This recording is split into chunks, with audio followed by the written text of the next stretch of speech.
Hi friends. இன்னைக்கு நான் வந்து என்னோட கார்டன்லேருந்து பறித்து ஒரு லஞ்ச் செய்ய போகிறேன். ஸோ நம்ம கார்டனில் வந்து ஒரு சிலதெல்லாம் ஹார்வெஸ்டிங்க்கு ரெடியாக இருக்குது. அதை பறித்து இன்னைக்கு நான் வந்து உங்களுக்கு லஞ்ச் செஞ்சு காட்டுறேன். ரெசிபி ஏதாவது ஒன்று காட்டுறேன். அம், மீதி ரெசிபி இன்னொரு வீடியோவில் காட்டுறேன். ஸோ இன்றைக்கி மெயினாக வந்து ஹார்வெஸ்டிங் பண்ணுறது தான் இந்த வீடியோ. நம்ம கார்டன் வந்து கூடிய சீக்கிரத்தில் நான் உங்களுக்கு சுற்றி காட்டுறேன்.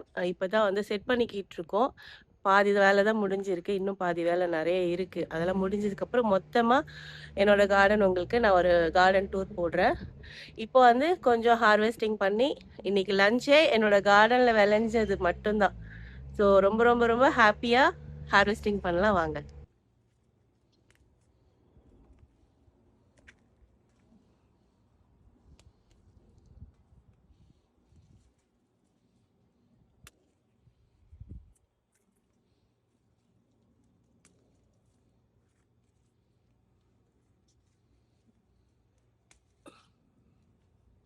சூப்பரா இருக்குல்ல? ஓ!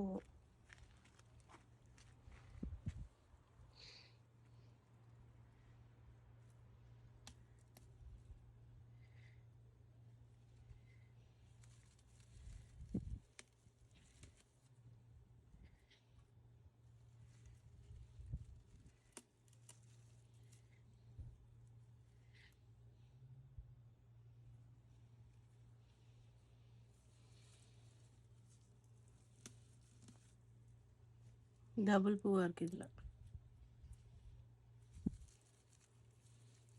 பூ நெறைய அறுக்க தான் வந்து உங்களுக்கு செடி வந்து இன்னும் நல்லா வளரும். அப்படியே விடக்கூடாது. இது காஞ்சிட்டு இருந்தா கூட வந்து நான் இத அறுத்துட்டேன்.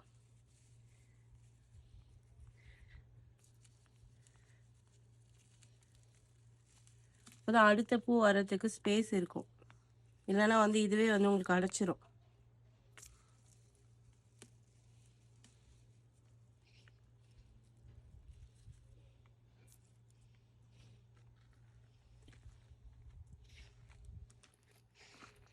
இங்க சாமந்தி பூ இருக்கு. இப்போ எனக்கு வேண்டாம். அதனால சும்மா செடி மட்டும் காட்டுறேன் உங்களுக்கு. ஃபுல்லா இங்க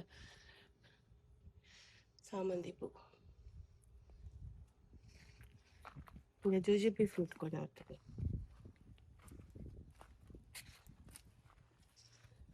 செடியில வந்து பழுக்கணும். இந்த மாதிரி காயா இருக்கும். இந்த மாதிரி காயா இருக்கும். ஆனா வந்து இந்த மாதிரி கலர் மாறி வரும்போது இன்னும் டேஸ்ட் நல்லா ஸ்வீட்டா இருக்கும்.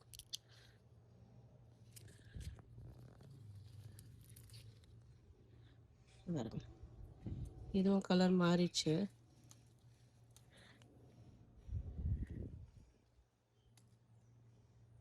இது இன்னும் கொஞ்சம் கலர் வரணும். வந்ததுக்கப்புறம் இதை பறிச்சுக்கலாம். இந்த அளவுக்கு கலர் வந்தால் தான் டேஸ்ட்டு சூப்பராக இருக்கும்.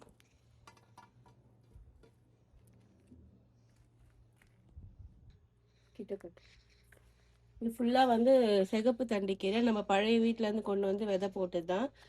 போட்டோடனே சூப்பராக வளர்ந்துருச்சு. இங்கே மெல்பர்னில் ரொம்ப ரொம்ப நல்லா வளரும் இது. இது வந்து நம்ம கிள்ளி விட்டால் திரும்ப திரும்ப வளர்ந்துட்டே இருக்கும். இந்த மாதிரி கிள்ளி விட்டுட்டாலே திரும்ப வளரும். அப்படியே நீங்கள் ரூட்டோட பிடுங்க வேண்டாம். நல்லா இளம் தண்டாக இருக்கும் இது. அப்படியே நம்ம கட் பண்ணி போட்டு சமைக்கலாம். நீ கிட்ட காட்டு.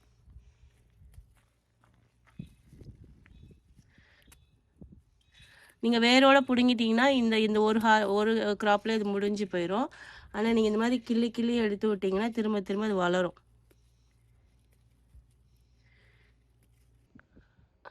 எனக்கு வந்து கார்டனிங்கில் ரொம்ப பெரிய எக்ஸ்பீரியன்ஸ்லாம் இல்லை. பட் ஆனால் வந்து ரொம்ப ரொம்ப பிடிக்கும். நம்ம வீட்லேயே விளைய வச்சு நம்ம அதை சமைச்சு அதை பசங்களுக்கு கொடுத்து நம்ம ஃபேமிலியோட சாப்பிடும்போது ரொம்ப ரொம்ப ரொம்ப பிடிக்கும். அதனால முடிஞ்ச அளவுக்கு இங்கே என்னென்னலாம் விளையுமோ அதெல்லாம் நிறைய ஆர்என்டி ஒர்க்லாம் பண்ணி ஸோ நான் வந்து ஒரு சிலதெல்லாம் என்னோடய கார்டனில் வந்து பண்ணிகிட்ருக்கேன். பழைய வீட்டில் நிறைய ஃப்ரூட் ட்ரீஸ்லாம் பார்த்துருப்பீங்க. இந்த வீட்லேயும் அந்த மாதிரி நிறைய வச்சுருக்கோம். இன்னமும் நிறைய ஒர்க் நடந்துகிட்ருக்கு. அதெல்லாம் முடிஞ்சதுக்கப்புறம் நான் உங்களுக்கு ஒன் பை ஒன்னாக காட்டுறேன். நீங்கள் என்னென்னலாம் உங்கள் கார்டனில் வச்சுருக்கீங்கன்னு சொல்லுங்கள். நான் வந்து ஏதோ ஒரு சிலதெல்லாம் ட்ரை பண்ணிக்கிட்டு இருக்கேன் இப்போ தான்.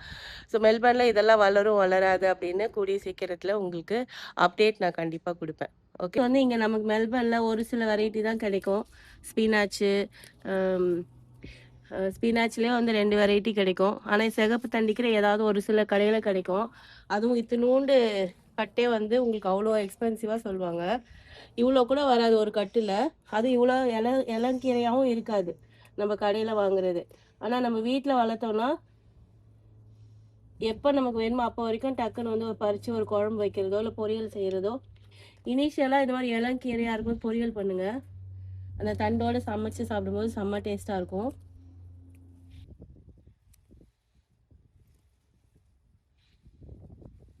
எவ்வளோ கீரை பறிச்சுட்டேன். இது போதும் எனக்கு. இன்றைக்கி நான் குழம்பு தான் வைக்க போகிறேன். அதனால் எனக்கு இவ்வளோ கீரை போதும். இதுவே பாருங்கள் எப்படி இந்த அளவுக்கு வந்திருக்குன்னு. ஒரு பேசனே ரொம்பிருச்சு. இப்போ நம்ம பொரியலுக்கு கொஞ்சம் கீரை பறிச்சிக்கலாம். இது ஃபுல்லாகவே வந்து முள்ளங்கி கீரை. இங்கே பாருங்கள், ரேடிஷ், பிங்க் ரேடிஷ் பால் ஷேப்பில் இருக்கும். மேலாக்க தான் இருக்கும். அப்படி சும்மா இழுத்தாலே வந்துடும். இங்கே வருங்க. இந்த கீரை அவ்வளோ டேஸ்ட்டாக இருக்கும். அவ்வளோ ஹெல்த் பெனிஃபிட்ஸ் இருக்கிற ஒரு கீரை முள்ளங்கி கீரை. கண்டிப்பாக இதை வந்து நீங்கள் மிஸ் பண்ணிடாதீங்க. பொரியல் அவ்வளோ டேஸ்ட்டாக இருக்கும். கொஞ்சம் லைட்டாக கசக்கும். நீங்கள் தேங்காய் போட்டு செஞ்சிங்கன்னா இன்னும் சூப்பராக இருக்கும். நான் இன்றைக்கி பொரியலுக்கு இந்த கீரை தான் பறிக்கிறேன். கீரை குழம்பு, முள்ளங்கி கீரை பொரியல். ஸோ இன்றைக்கி ஒரு ஃபுல் வெஜிடேரியன் நம்ம வீட்லேயே பறித்து சமைக்கிற ஒரு விருந்து தான் சொல்லணும். இந்த மாதிரி ரொம்ப தண்டு இல்லாமல் வெறும் இந்த கீரை மட்டும்தான் நம்ம யூஸ் பண்ண போகிறோம். இந்த மாதிரி பறிச்சுக்கோங்க. அப்போ தான் வந்து தண்டு உங்களுக்கு தேவையில்லை, வெறும் கீரை தான் தேவை.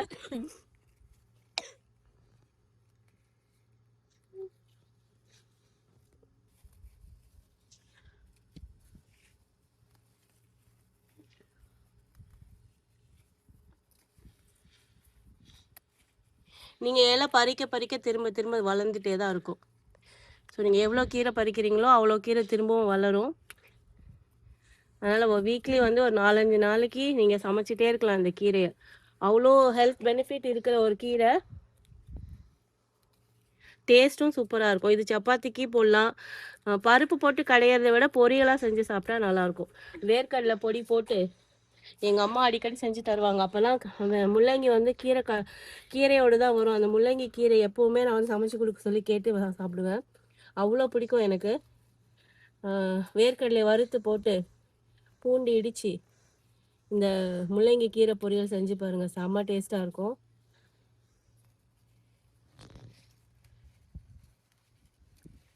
இது எவ்வளோ கீரை போட்டாலும் பொரியல் செஞ்சு முடிச்சதுக்கப்புறம் இத்தினோண்டு தான் இருக்கும். அதனால் நீங்கள் வந்து முடிஞ்ச அளவுக்கு நிறைய கீரையை பறிச்சுக்கோங்க.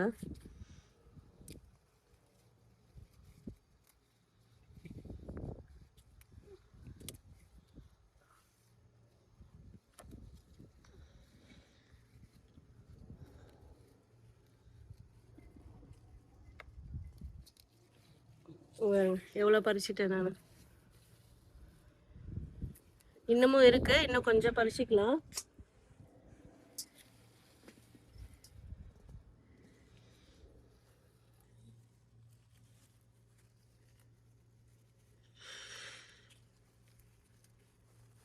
நீங்கள் இலை பறிக்க பறிக்க உங்களுக்கு வந்து ஸ்பேஸ் நிறைய கிடைக்கும். இன்னும் இலை வரும். அது இல்லாமல் காய் வந்து நல்லா பெருசாகிறதுக்கு கொஞ்சம் ஹெல்ப் பண்ணும். எனர்ஜியெல்லாம் வந்து இப்போ இலைக்கு போகிறது, அப்புறம் காய்க்கு போக ஆரம்பிக்கும். இப்போ உங்களுக்கு காய் நல்லா காய்க்கும். பாருங்க, இந்த அளவுக்கு பறிச்சுட்டேன். எனக்கு இது போதும் இன்னைக்கு. நல்லா பெரிய பேஷன் இது. இது ஃபுல்லாகவே வந்து இந்த சைடு முள்ளங்கி கீரை, இந்த சைடு வந்து நம்ம குழம்பு செய்கிறதுக்கு கீரை. அடுத்து வந்து இங்கே வெந்தயக்கீரை நான் ஆல்ரெடி ஒரு தடவை ஹார்வெஸ்ட் பண்ணிட்டேன். இன்னும் கொஞ்சம் தான் இருக்குது. இதை வந்து நான் சப்பாத்தியில் செய்ய போகிறேன். அதுக்காக அதையும் கொஞ்சம் பறிச்சுக்கலாம். இதை வந்து பிடிங்கி எடுத்துட வேண்டியதுதான்.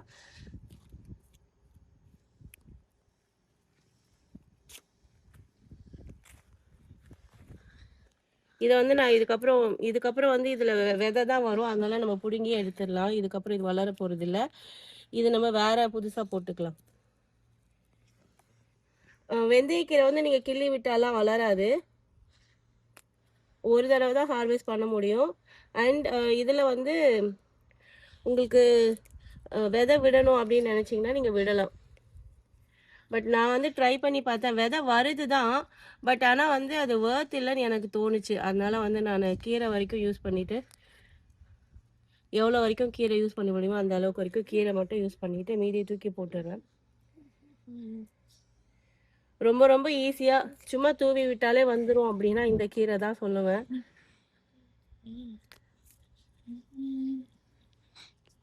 எப்போ போட்டாலும் எந்த சீசன்ல போட்டாலும் இந்த கீரை சூப்பரா வளரும். இந்த மாதிரி குப்பெல்லாம் நடுவுல வளரும். அதெல்லாம் பார்த்து புடிங்கி எடுத்துருங்க.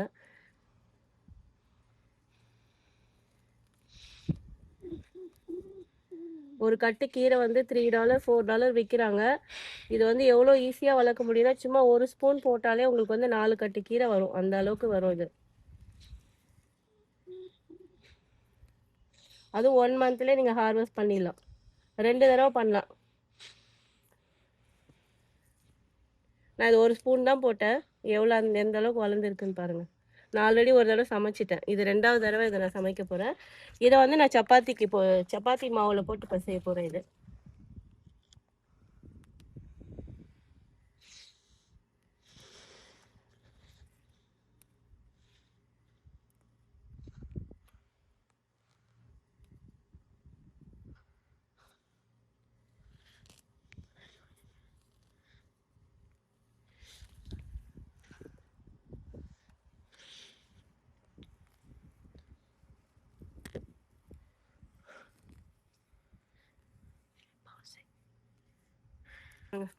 ஒரு பெரிய கட்டு வந்து கிடச்சிருக்கு. இது 2வது வாட்டி நான் ஹார்வெஸ்ட் பண்ணுறது. ஸோ நம்ம வீட்டுக்கு இன்றைக்கி லஞ்சுக்கு சப்பாத்திக்கு இந்த கீரை, குழம்புக்கு சிகப்பு தண்டு கீரை, பொரியலுக்கு முள்ளங்கி கீரை, ஸோ எல்லாமே பறிச்சாச்சு. சூப்பராக இருக்குல்ல? ஒரே ஒரு தக்காளி இருக்குது. இன்னும் 2-3 பிஞ்சு வச்சுருக்கு. ஒரு 4-5 பிஞ்சு இருக்குது. பட் ஆனால் வந்து தக்காளி எனக்கு பெருசாக வரலை இந்த வாட்டி, ஏன்னு தெரியல. மிளகா வந்து நான் அப்பப்போ பறிச்சுட்டே தான் இருக்கிறேன். நீங்கள் மிளகா வந்து நிறைய பறிக்க தான் இன்னும் நிறைய பிஞ்சு விட்டுட்டே இருக்கும். அதனால எப்போவுமே வந்து பெருசாகட்டும் விட்டுட்டே இருக்காதீங்க. நீங்கள் எந்த அளவுக்கு பறிக்கிறீங்களோ அந்த அளவுக்கு உங்களுக்கு காய் நல்லா காய்க்கும். நான் ஒரு 4-5 வெரைட்டி மிளகா வச்சுருக்கேன். புல்லட் வெரைட்டி, நம்ம இந்தியன் வெரைட்டி, அப்புறம் இந்த பேர்ட் ஐ சில்லி நல்லா காரமாக இருக்கும்ல அந்த வெரைட்டி அப்படின்னு சொல்லிட்டு ஒரு 4-5 வெரைட்டி வச்சுருக்கேன் நான். நம்ம இப்போ இந்த கீரை குழம்புக்கு தேவையான மிளகா மட்டும் பறிச்சிக்கலாம். மிளகா மட்டும் செடியில் பழுத்துச்சுன்னா உடனே பறிச்சிருங்க. பழுத்தது வந்து நிறைய வந்து எனர்ஜி அது ஃபுல்லாக எடுத்துக்கும்.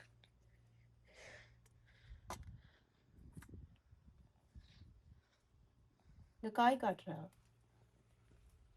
எவ்வளோ காய் காய்க்குதுன்னு. காய்ச்சிட்டே இருக்கும். ஒரு செடி வச்சிங்கன்னா 4-5 வருஷத்துக்கு நீங்கள் மிளகாவை பற்றி கவலைப்பட வேண்டாம். அந்த அளவுக்கு நல்லா காய்க்கும். இது வந்து நம்ம இந்தியன் வெரைட்டி மிளகா. இது நல்லா கூராக இருக்கும்.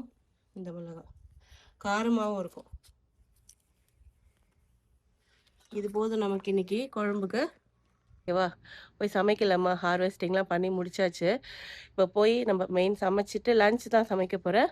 கீரை குழம்பு, அப்புறம் முள்ளங்கி கீரை போட்டு பொரியல், அப்புறம் வந்து வெந்தயக்கீரை போட்டு சப்பாத்தி, அப்படி இல்லைன்னா அந்த வெந்தயக்கீரையிலையும் உருளைக்கிழங்கு போட்டு பொரியல். இது 3 தான் பிளான் பண்ணியிருக்கேன். சப்பாத்தியா இல்லை உருளைக்கிழங்கான்னு பசங்கக்கிட்ட கேட்கணும். அவங்க எனக்கு தெரிஞ்சு டிஃபால்ட்டாக பொட்டேட்டோ அப்படின்னு தான் சொல்லுவாங்க. அதனால் வெந்தயக்கீரை போட்டு உருளைக்கிழங்கு போட்டு ஒரு பொரியல், முள்ளங்கி கீரை பறிச்சிருக்கோம், முள்ளங்கி கீரை போட்டு ஒரு பொரியல், அப்புறம் நம்ம சிகப்பு கீரை பறிச்சிருக்கோம்ல அதை வச்சு ஒரு குழம்பு. அதுதான் இன்றைக்கி லன்ச் மெனு. குக்கிங்க்கு இன்னும் கொஞ்சம் பச்சை மிளகாய் பத்தலை, அதுக்காக தான் வந்தேன். பாருங்கள், கை ஃபுல்லாக பச்சை மிளகாய் பறிச்சிட்டேன். இப்போ போயிட்டு சமையல் ஆல்மோஸ்ட் முடிஞ்சிருச்சு. நான் என்னென்ன சமைச்சேன்னு உங்களுக்கு நான் இந்த வீடியோவில் நான் காட்டுறேன். ஒரு பேனில் ஒரு 2 ஸ்பூன் அளவுக்கு எண்ணெய் எடுத்துக்கோங்க. இதில் நான் வந்து கொஞ்சமாக கடுகு, கொஞ்சமாக உளுந்து, கொஞ்சம் சீரகம். கடுகு நல்லா பொரியட்டும். கடுகு பொரிஞ்சோடனே ஒரு மீடியம் சைஸ் வெங்காயம் கட் பண்ணி வச்சுருக்கேன், அதை போட்டுக்கலாம்.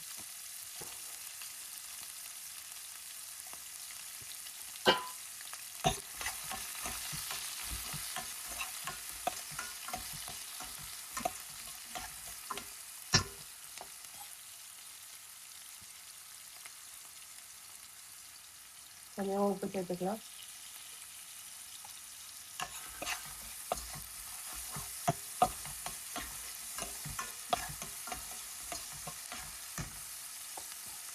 வெந்தயக்கீரை நல்லா வந்து க்ளீன் பண்ணி குட்டி குட்டியாக இந்த மாதிரி கட் பண்ணி வச்சுருக்கேன்.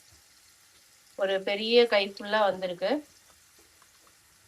இது பண்ணுறதுக்கு தான் கொஞ்சம் டைம் ஆகும். மற்றபடி இந்த ரெசிபி ரொம்ப ரொம்ப சிம்பிள். அப்புறம் ஒரு 3 உருளைக்கிழங்கு இந்த மாதிரி சின்ன சின்னதாக கட் பண்ணி வச்சுருக்கேன். இந்த சைஸில் கொஞ்சம் குயிக்காக வேகும், நல்லா ரோஸ்ட் ஆகும். அதனால இந்த சைஸில் கட் பண்ணியிருக்கேன்.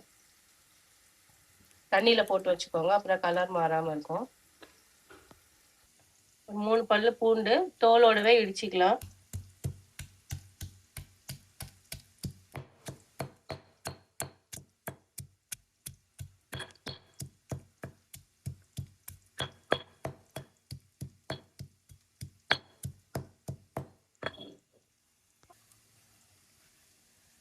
ஒன்றும் பாதியமாக இடிச்சுக்கோங்க. இதை நம்ம இது வெங்காயத்துக்குள்ள சேர்த்துருவோம். ஆயிலில் எப்பவுமே பூண்டு ரோஸ்ட் ஆச்சுன்னா அந்த டேஸ்ட்டு சூப்பராக இருக்கும். நல்லா வாசமாக இருக்கும் உங்கள் டிஷ்ஷு. பூண்டு கொஞ்சம் கோல்டன் கலர் வரணும், அது வரைக்கும் வதக்கிக்கோங்க. நல்லா ரோஸ்ட் ஆயிடுச்சு. இப்போ நம்ம உருளைக்கிழங்கு சேர்த்துக்கலாம்.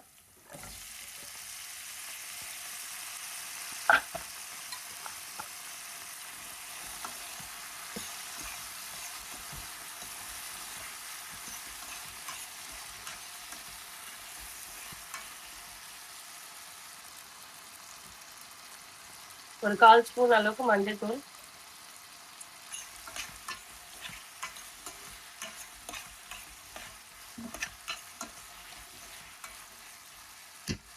இதை கொஞ்ச நேரம் மூடி போட்டு ஒரு 2 மினிட்ஸ் இது குக் ஆகட்டும்.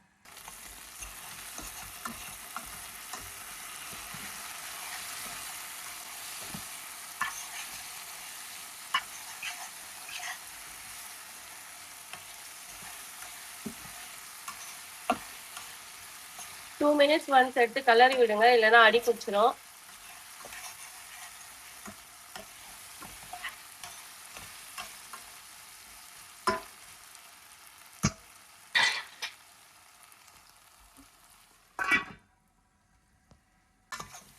பொட்டேட்டோ நல்லா ரோஸ்ட் ஆகி வெந்துருச்சு. கரெக்டாக வந்து 5 மினிட்ஸ் ஆச்சு. இதில் கொஞ்சமாக மிளகாத்தூள் சேர்த்துக்கலாம். உங்கள் காரத்துக்கு ஏற்ற மாதிரி சேர்த்துக்கோங்க. நான் ஒரு ஸ்பூன் அளவுக்கு மிளகாத்தூள் சேர்த்துருக்குறேன்.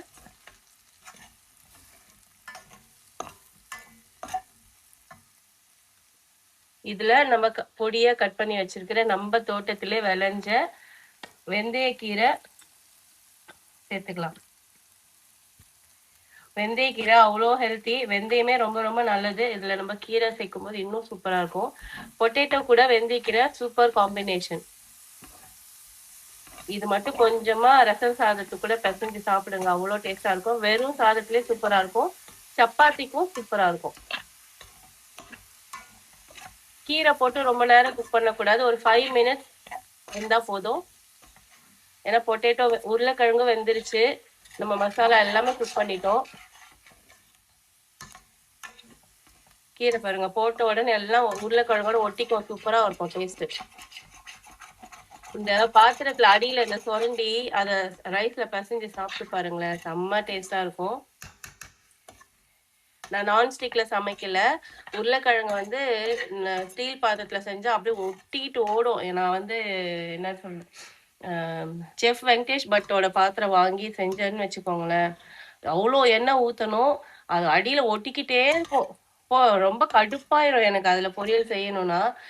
இந்த பாத்திரம் வந்து மீனாட்சியில் வாங்கினது தான். எனக்கு பாருங்க, நான் வெறும் ஸ்பூனை வச்சு தான் சமைச்சிட்டு இருக்கிறேன். லைட்டா இங்க பாருங்க, உருளைக்கிழங்குல கீழே அடி பிடிக்காமலாம் இருக்காதுங்க. நான் இதுக்கு முன்னாடி வந்து ப்ரோக்கோலி பொரியல் செஞ்ச இதே பாத்திரத்துல, அதுல எந்த பிரச்சனையும் இல்லை, ஒட்டாது. பட் உருளைக்கிழங்குனா லைட்டா ஒட்டதான் செய்யும். பட் பாருங்க, சும்மா அப்படி பண்ணாலே போயிருது. ஆனா வந்து பட்டோட பாத்திரம் வச்சுக்கோங்களா, அவ்வளோ செம்ம அடி பிடிக்குதுங்க.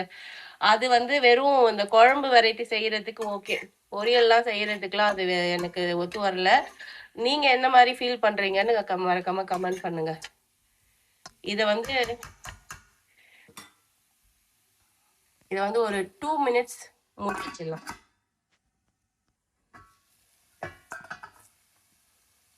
சூப்பரா உருளைக்கிழங்கு வெந்தயக்கீரை போட்டு ஒரு பொரியல் சூப்பரா ரெடி ஆயிடுச்சு.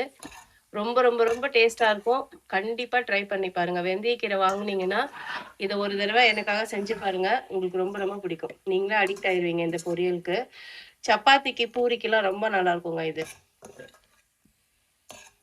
நான் இன்னைக்கு கீரை குழம்பு, ப்ரோக்கோலி ஸ்டர் ஃப்ரை இதுவும் தான் பண்ணியிருக்கேன். இது கூட தான் இன்னைக்கு நான் சாப்பிட போறேன். சர்வ் பண்ணிடலாமா? இந்த பாவக்காய் வந்து ஆல்ரெடி செஞ்சது பழசு, இது கொஞ்சம் லெஃப்ட் ஓவர் இருந்துச்சு, நான் வச்சுக்கிட்டேன். சுட சுட சாப்பாடு பாஸ்மதி ரைஸ் தான் மோஸ்ட்லி நான் யூஸ் பண்ணுவேன். கொஞ்சமாக ரைஸ், உருளைக்கிழங்கு வெந்தயக்கீரை போட்டு ஒரு பொரியல்,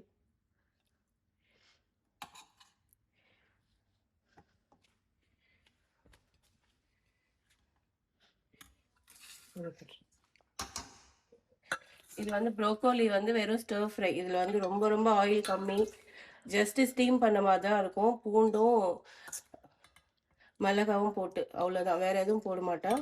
ரொம்ப ரொம்ப டேஸ்டாக இருக்கும். அடுத்து நம்ம தோட்டத்தில் விளைஞ்ச கீரை குழம்பு.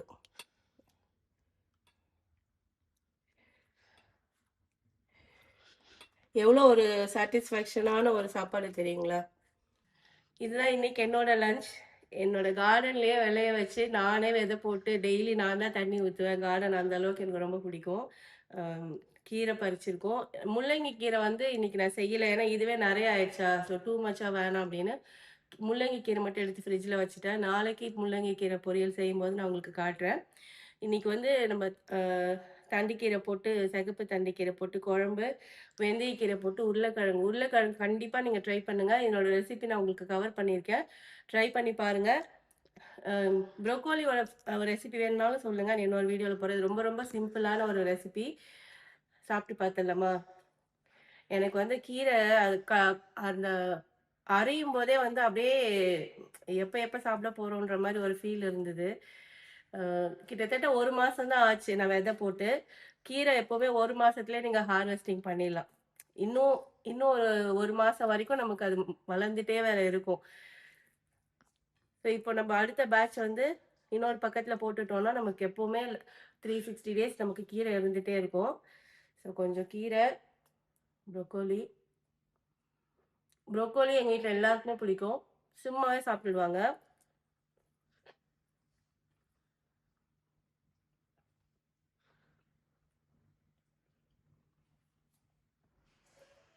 சூப்பராக இருக்குது கீரை. எனக்கு கீரை குழம்புனா ரொம்ப ரொம்ப பிடிக்கும். அதுவும் நம்மளே விளைய வச்சு செய்யும்போது அது இன்னும் இன்னும் ஸ்பெஷல் தான். ரொம்ப ரொம்ப டேஸ்ட்டாக இருக்குது.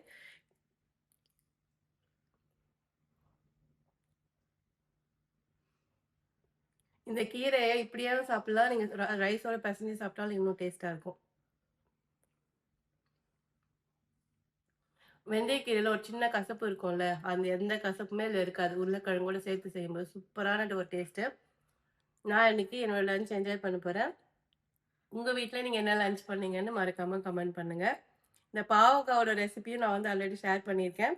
உங்களுக்கு வேணும்னா திருப்பியும் நான் ஷேர் பண்ணுறேன். ஓகேவா? இந்த வீடியோ உங்களுக்கு பிடிச்சிருந்தா ஒரு லைக் பண்ணுங்கள், உங்கள் ஃப்ரெண்ட்ஸ் கூட ஷேர் பண்ணுங்கள். நாகேஸ்வரிஸ் லைஃப் ஸ்டைல் இன் ஆஸ்திரேலியாவுக்கு சப்ஸ்கிரைப் பண்ணுங்கள். நான் உங்களை வேறு ஒரு வீடியோவில் சந்திக்கிறேன். பாய்.